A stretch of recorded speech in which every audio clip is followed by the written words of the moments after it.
Bible சொல்லுது, வனாந்தரத்துல 40 ஆண்டுகள் அவர்கள் சட்டை கிளியல, செருப்பு தேயல, இஸ்ரவேல் கோத்திரங்களில் வியாதிப்பட்டவன் ஒருவனாகிலும் இருந்ததில்லை. ஏன் தெரியுமா?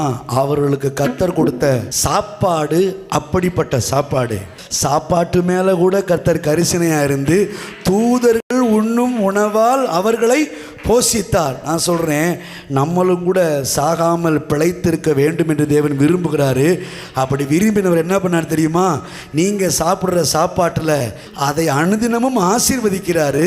அதுக்கு மேல நீங்களும் நானும் ஆரோக்கியமா இருக்கிறதுக்கு அவருடைய சரீரத்தை, அவருடைய இரத்தத்தை நீங்கள் பானம் பண்ணும்படி, புசிக்கும்படி கர்த்தர் கொடுக்கிறார்.